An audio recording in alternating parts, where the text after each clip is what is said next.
ശ്രീ അൻവറിന്റെ കാര്യമാണ് നിങ്ങൾ ഇവിടെ ചൂണ്ടിക്കാണിക്കുന്നത്. അദ്ദേഹത്തിൽ നിലമ്പൂരിലെ ജനങ്ങൾ ഒരു വിശ്വാസം അർപ്പിച്ചിരുന്നു. പക്ഷെ ആ വിശ്വാസം അദ്ദേഹം കാത്തു സൂക്ഷിച്ചില്ല.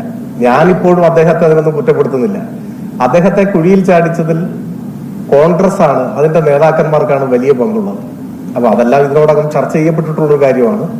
അവിടെ സ്വാഭാവികമായിട്ടും ആ സന്ദർഭത്തിൽ LDF-ഉം CPI-എമ്മും ക്യാമ്പയിനൊക്കെ സംഘടിപ്പിച്ചിട്ടുണ്ട്. PB അംഗങ്ങൾ ഉൾപ്പെടെയുള്ള മുതിർന്ന നേതാക്കന്മാരൊക്കെ അവിടെ വന്നിട്ടുണ്ട്.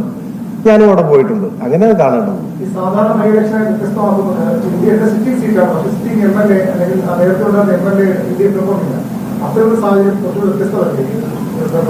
അല്ല, അങ്ങനെ ഒരുപാട് വ്യത്യസ്തതകൾ ഉണ്ടാവും ഓരോ തെരഞ്ഞെടുപ്പിലും. ഇതിനങ്ങനെ പ്രത്യേകതയൊന്നുമില്ല.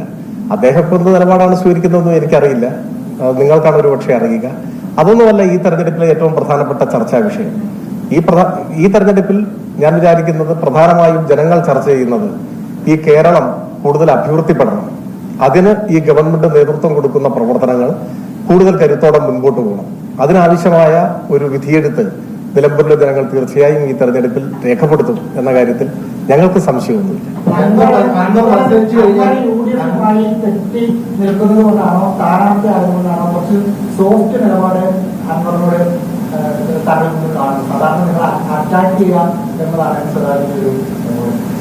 അത് നിങ്ങൾ സൂക്ഷ്മമായി നിരീക്ഷിക്കാത്തതുകൊണ്ടാണ്.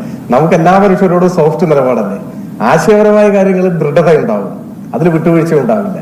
പക്ഷെ വ്യക്തികൾ എന്ന നിലയിൽ നമുക്ക് ആരോടും ശത്രുതയുണ്ടോ? ആരോടും ശത്രുതയില്ലല്ലോ. എല്ലാവരോടും സാഹോദര്യം, സൗഹൃദം, അത്രയല്ലേ ഉള്ളത്. അപ്പൊ ഞാൻ മത്സരിക്കണമെന്നത് പ്രതിപക്ഷം കൂടി ആഗ്രഹിക്കുന്നു. അപ്പൊ അവരുടെ കൂടി അംഗീകാരം ഈ സ്ഥാനാർത്ഥിത്വത്തിൽ ഉണ്ട് എന്നാണ് എനിക്ക് തോന്നുന്നത്. അപ്പൊ അവർക്ക് ഞാൻ നന്ദി പറയുന്നു. ഇപ്പൊ ഇയാൾ മത്സരിക്കാൻ കൊള്ളാത്ത ഒരാളാണെന്ന് അവർ പറഞ്ഞിട്ടില്ലല്ലോ. അതെ, അപ്പൊ അവരുടെ എല്ലാ സഹായം ഞാൻ പ്രതീക്ഷിക്കുന്നു. നിങ്ങളുടെ കൂടി അഭിപ്രായത്തെ മുഖവിലക്കെടുത്ത ഈ തീരുമാനത്തെ പിന്തുണയ്ക്കാൻ നിങ്ങളും ഉണ്ടാവണം എന്ന് ഞാൻ സ്നേഹപൂർവ്വം അഭ്യർത്ഥിക്കുന്നു. ഓക്കെ.